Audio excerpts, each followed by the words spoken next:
이번 디시전 메이킹이라고, 이거는 저희 쪽 학문 분야에서는 뿌리이자 근간 같은 얘기죠. 이게 출발점이에요. 그리고 이게 필요한 이유는 협업이기 때문이에요. 협업을 하기 위해서라면 서로 간에 의사소통이라는 걸 해야 되는데, 그때 보통 어떻게 하냐면 설득이라는 작업을 하죠. 근데 이제는 어떤 게 나오고 있냐면 결정이 되어지며 상호 간에 파운데이션에 해당하는 어떤 의사결정의 루트들을 만들어낼 수 있을 만큼 우리가 더 많이 알게 되었다라는 것을 설명하는 작업들이 데이터 기반의 의사결정 토픽이었어요. 강의 전반에서 데이터 기반의 새로운 가치관, 시대에 대한 설명들을 주셨고, 국내 사회의 역사와 객관화를 통한 현재의 정확 방식을 사용했습니다 라고 말씀 주셨어요. 클러스터링을 한국 사회 기준에서 본 것을 이해한다는 말씀이시죠. 우크라이나 전쟁, 인플레이션, 반도체 등 글로벌적 이슈에 대해서 나오는 세계의 반응의 데이터를 어떤 식으로 클러스터링해서 정보를 받아들여야 하는지 궁금합니다. 글로벌적 이슈에 있어서는 이해해야 하는 게 하는 개가 한국 사회보다 복잡하기 때문에 맥락을 파악하기 위해서 어떤 식으로 기준을 잡아야 하는지가 잘 방법이 안 섭니다 라고 말씀 주셨어요. 상당히 깊은 질문을 주신 거거든요.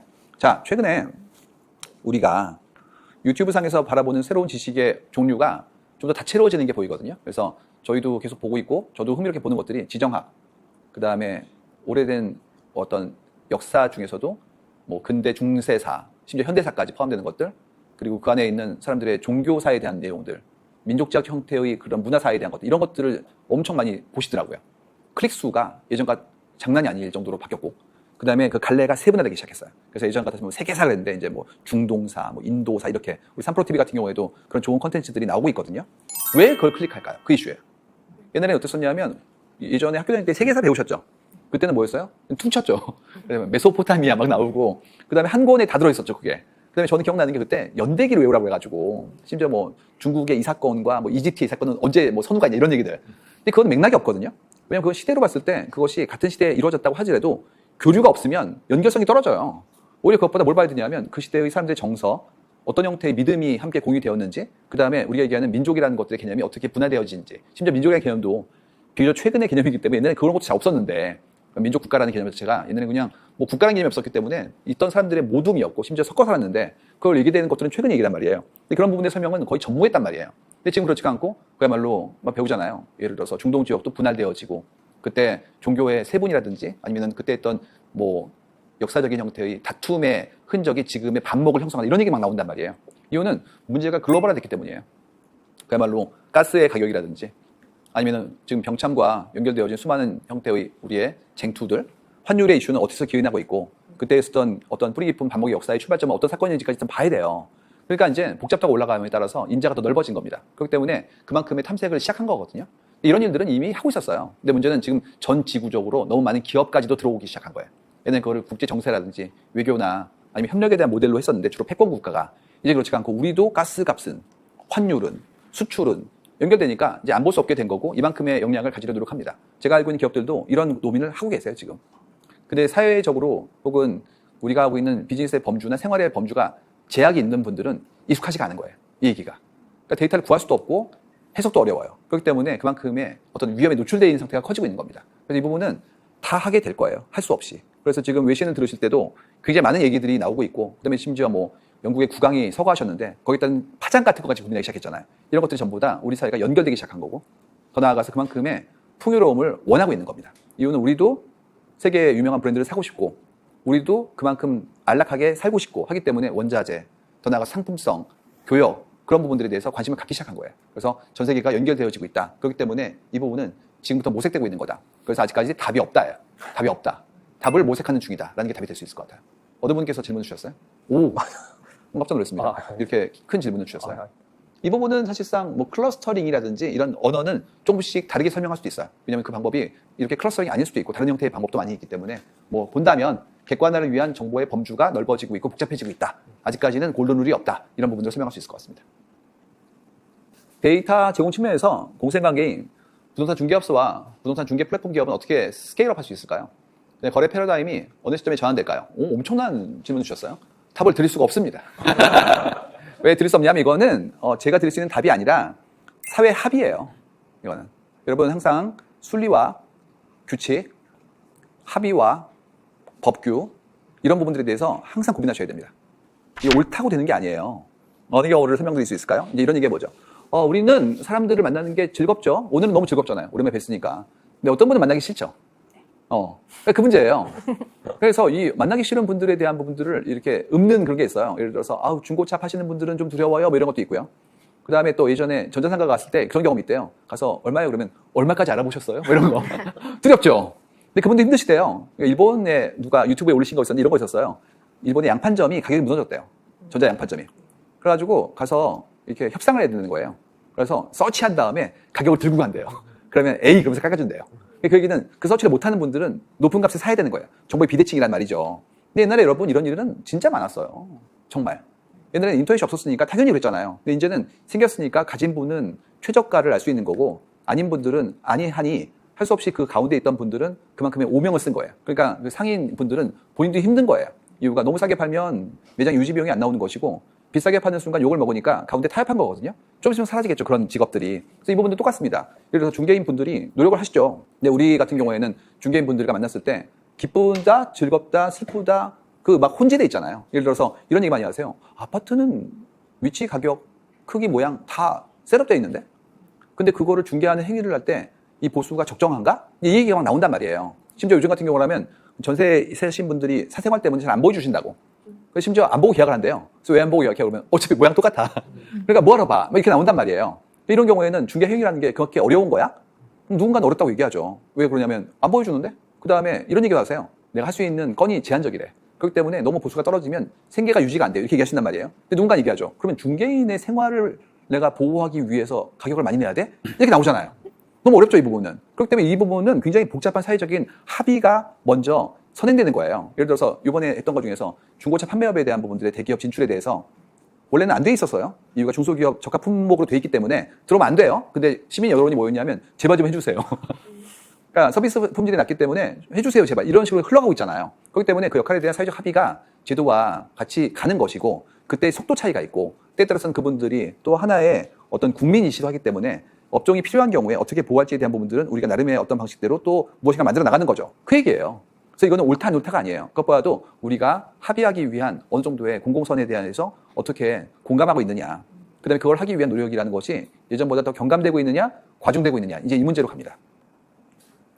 이게 바로 요즘에 많이 말하는 정반합인 것 같은데 한쪽이 이제 정이라고 했을 때 반대쪽이 정만큼의 의견으로 이렇게 올라오면 새로운 합이 만들어진다라는 개념일 것 같아요. 그럼 그 합이 만들어지는 시점이 바로 그 전환되는 시점이 아닐까라고 생각이 들거든요. 그러니까 이게 이제 사회적 비용이라고 하는 부분으로 올라가는 거예요. 예를 들어서 사람들이 이렇게 살아왔는데 그때는 이 정도의 합의가 충분히 감내할 수 있는 구조였단 말이에요. 근데 시간이 지나니까 감내할 수 있는 구조를 넘어서기 시작하면 그때는 당연히 합리적인 형태의 조정이 요구되거든요. 뭐 이런 식입니다. 이걸 다시 얘기하면 옛날에는 아파트 값이 이 정도였으니까 이 퍼센테이지가 뭐 우리가 봤을 때 뭐 리즈너블한 애였어요. 근데 아파트 값이 올라버린 거예요. 그럼 퍼센테이지가 살아있으면 총액이 늘어나잖아요. 그러면 그다음부터는 너무 많은 거 아니에요? 이게 나오죠. 그만큼의 합리적인 생각을 우리는 해요. 다만 이제 그때 그 합리적인 과정을 하기까지의 우리의 합의가 얼마만큼 격렬하게 이루어지느냐, 변화의 속도가 얼마나 빠르느냐. 하나 더 있습니다. 오늘 되게 무서운 얘기인데요. 이건 이겁니다. 그 온라인상에서 아파트 매물이 다 올라와요.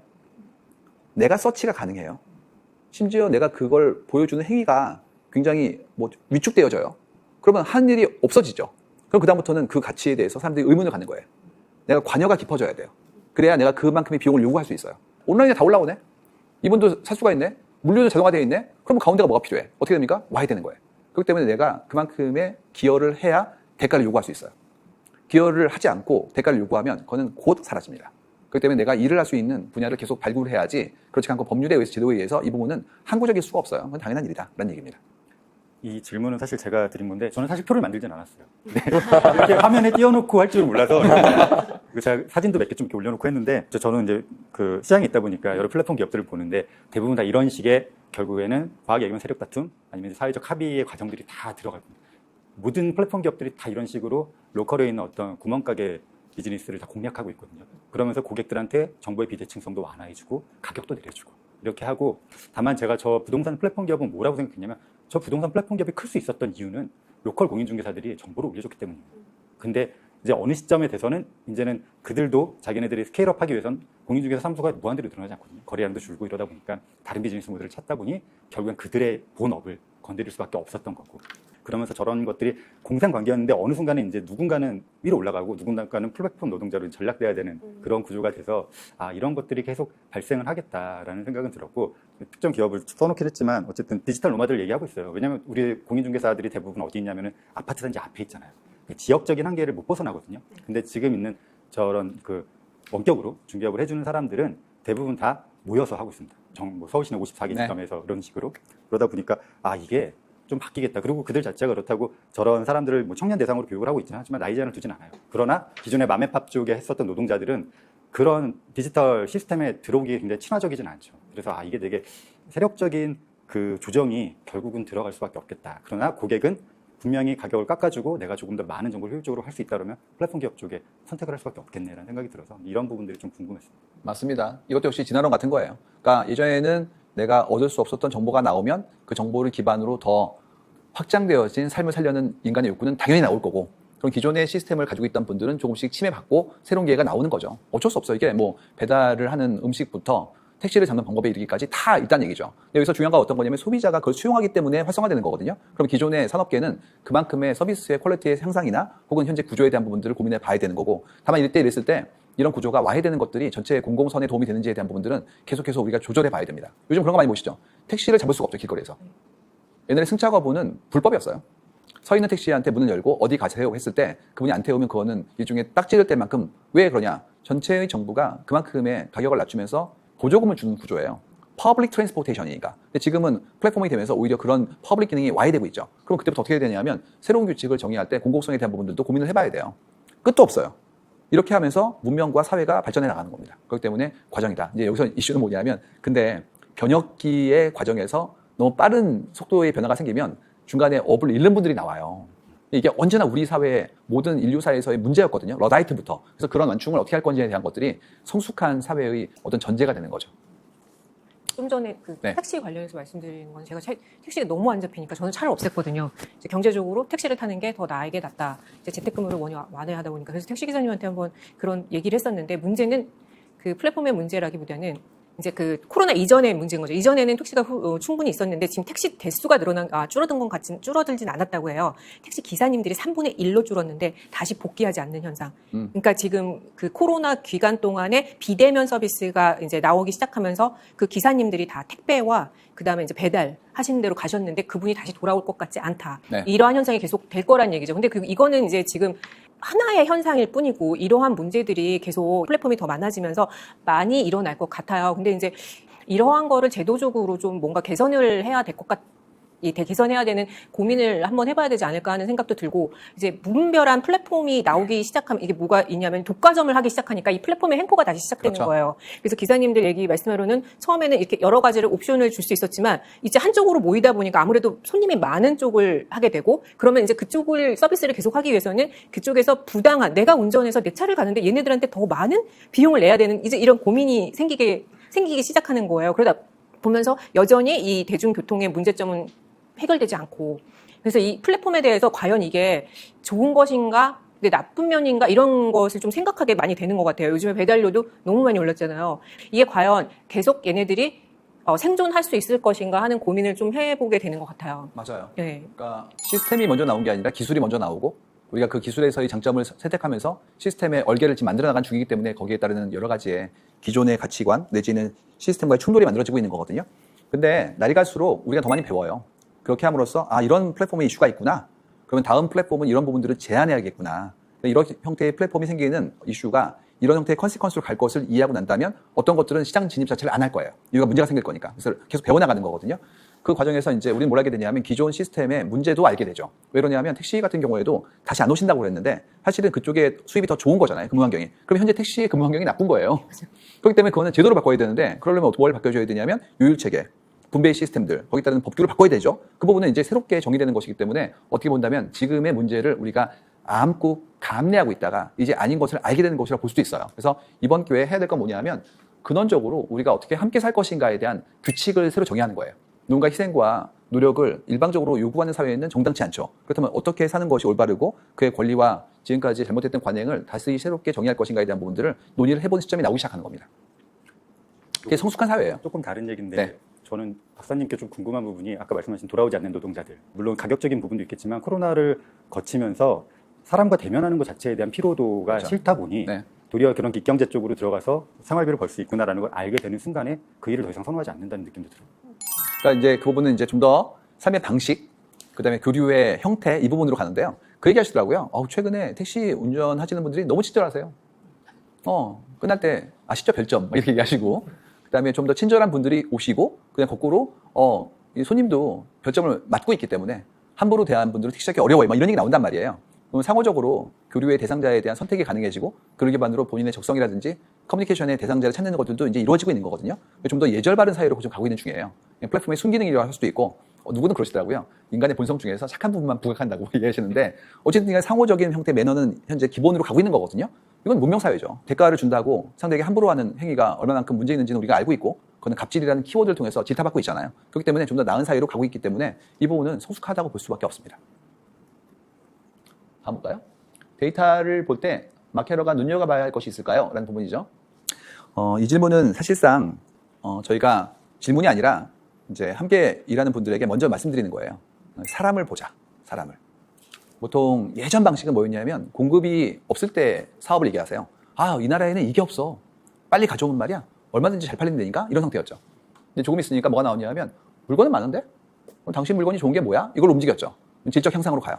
저기서 어떻게 되냐면 질이 좋은 물건이 진짜 많아. 생산도 이제는 3D 프린터, 스마트 팩토리 너무 잘 되고 있어. 그렇기 때문에 내가 이걸 왜 사야 돼? 그러면 이제 의미로 가는 거예요. 그러면서 이제 움직이는 것이 보이거든요. 결과적으로 들어있는 건 그가 도대체 누구이며 그가 이 물건을 왜 사야 되는 건지에 대한 설명이에요.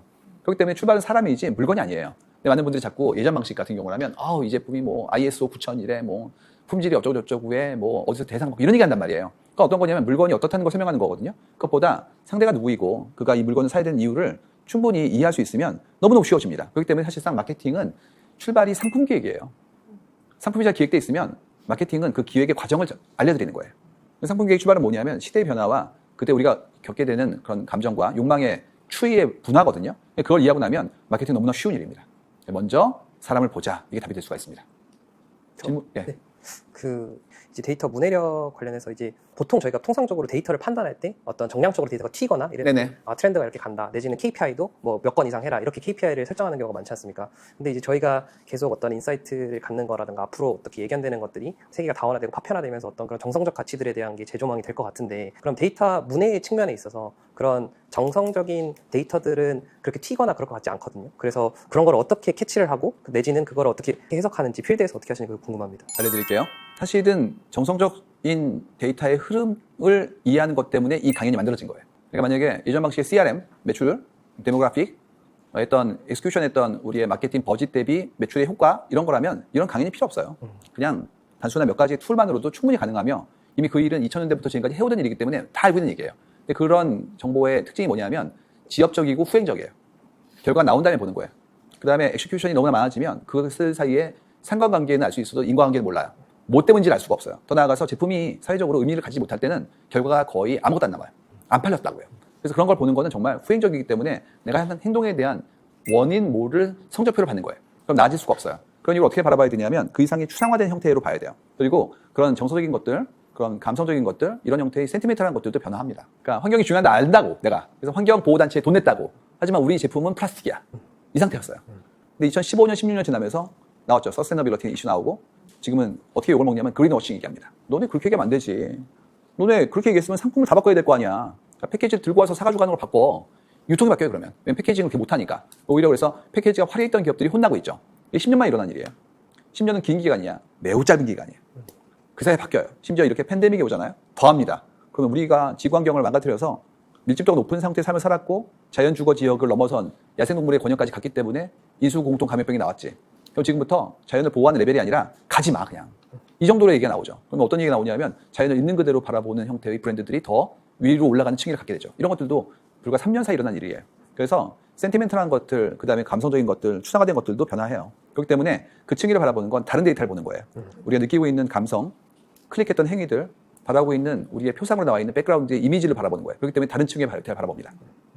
방금 말씀해주신 거하고 연관된 프로젝트를 한 것 같은데 제가 그러니까 고객사 입장에서 봤을 때는 이제 우리의 기술력이 이렇게 좋아졌다. 이것도 하나의 데이터잖아요. 근데 소비자들의 언어를 들어보면 이 얘기는 전혀 없더라고요. 오히려 흡수력이 좋다. 뭐 이런 식으로 표현을 하더라고요. 뭐 알갱이가 얼마나 작은지, 성분이 얼마나 좋은지 이런 것들보다도 내가 피부로 직접 느끼는 것, 뭐 흡수력이 좋은지, 얼마나 가벼운지 이런 것들을 이야기하는 것을 보면서 데이터라는 게 진짜 여러 가지 종류의 데이터가 있지만 소비자 목소리를 꼭 들어야 할 때가 분명히 있는 것 같다라는 생각을 들었습니다. 그러니까 그런 데이터가 모호하고 정성적이기 때문에 계측이 좀 어려웠어요. 근데 이제는 가능해지고 있는 중이에요. 그런 것들도 뭐 이미지 분석도 지금 시도되고 있고 동영상도 마찬가지고 이런 식으로 사람들의 감성과 그 안에 들어있는 욕망을 바라보는 작업들을 이제 도모하고 시작했거든요. 그렇기 때문에 이런 시도들은 앞으로 더 가속화될 거예요. 제일 중요한 건 뭐냐면 우리가 범주화시켜서 만드는 것 중에서 뉴메릭 데이터들, 수치화되어 있던 아주 좋은 매출이라든지 그런 것들은 정말 제한적인 거예요. 전체 데이터의 그런 아이스버그에서 위에 있는 요만큼에 불과하고 진짜는 밑에 있어요. 밑은 지금까지 안 재거나 못 잰 거예요. 이제는 재 수 있게 하나씩 열리기 시작했다. 이게 제일 중요한 그런 경쟁력의 보고가 열리는 거죠. 데이터 드리븐 의사결정에 대해서 기업에게 조언한다면 이거는 FAQ, 지난 20년간 받았던 질문과 답인데요. 하나 물어보면 돼요. 왜? 그러니까 누군가 뭘 들고 와요. 그랬을 때 하나 물어보면 됩니다. 이거예요? 그러면 왜? 왜? 그랬을 때 보통 어떻게 나오냐? 이렇게 나옵니다. 제 감이 좋아요. 늘 그랬어요. 아니면 제가 어제 꿈을 잘 꿨어요. I'm lucky guy. 저 믿어보세요. 제일 나쁜 사람이 누군지 아십니까? 제가 책임질게요. 책임 못 집니다. 그래서 그냥 하나, 왜를 물어보면 됩니다. 왜를 물어보면 그 다음에 설명을 할 거 아니에요. 그 설명이 데이터 드리븐으로 나오면 바잉하는 거예요. 그 아이디어를. 그게 아니라 굉장히 이상한 얘기를 하기 시작한다. 특히 모호하게 돌려서 얘기한다. 대부분 다 근거가 없는 겁니다. 흥미로운 건 이게 되는 순간부터 결제 라인이 사라져요. 결제는 층층 시야로 리스크를 해칭하고 있는 거예요. 저는 이제 이런 리서치를 했는데요. 그러네요. 어떤 안인가요? 1, 2, 3 중에서 1이 좋은 것 같아요. 이유는 그냥요. 다 모아서 다시 위로 올리죠. 1, 2 중에서 1이 좋은 것 같아요. 왜요? 밑에서 얘기했어요. 올리다 보면 어느 순간인가 리스크가 해칭돼요. 그리고 거기 있는 가능성이 제한되기 시작하죠. 그렇기 때문에 데이터를 기반으로 얘기하면 2, 3, 4단계가 필요 없어요. 이미 현장에서 답을 줬기 때문에 추인도 의미가 없습니다. 그냥 하기로 한 거예요. 그런 이유로 결제 단계가 매우 더 짧아지고 애자일해지고 콘크리트해지고 에비던스가 있기 때문에 이넨스가 일어나기 시작합니다. 그래서 왜를 물어보시면 돼요. 이게 왜 어렵냐? 이렇게 안 살아서 그래요. 지금까지. 그래서 뭘 중시했냐면 김 부장의 경험을 중시했어요. 김 부장이 말이야 지금까지 20년간 안 잘렸으니까 그가 했던 행동이 상당히 의미가 있겠지. 근데 이게 의미가 없지 않아요. 농업시대에 장로가 나이가 많은 분이었고 인정받은 이유는 그가 겪은 성상에서의 경험이 소중했기 때문이에요. 근데 이제는 그 경험보다 더 깊은 것들이 내재화됐기 때문에 의사결정이 가능해진 거고 제일 중요했던 이슈는 뭐였냐면 커진 것도 되게 중요한 이슈지만 그것보다 환경이 빠르게 바뀐 거예요. 그래서 김 부장의 경험이 지금 워킹하지 않아요. 그때 우리가 회사가 이만하고 로컬리 이렇게 싸웠을 때 얘기했어요. 지금 이렇게 커져가지고 더 많은 기업과 실시간으로 움직이고 있기 때문에 김 부장 경험이 오히려 독이 되는 경우도 있습니다. 그래서 이 부분은 내가 얻을 것과 새롭게 얻을 수 있는 것들에 대한 면밀한 새로운 정의가 요구되는 부분으로 움직이고 있는 거예요. 네, 경험을 얘기해 주셔서 좋습니다. 경험이 될 것 같아서 여쭤봅니다. 데이터에 따라서 의사결정에서 이렇게 가야 됩니다라고 했는데 결국에 버튼을 누르는 건 사람이잖아요. 그러면 나중에 그게 실패했어요. 뭐 M&A 건이든 투자 건이든. 그랬을 때 결국 그거에 대한 또 귀책은 데이터가 지는 건 아니잖아요. 결국 그 버튼을 눌렀던 사람이지.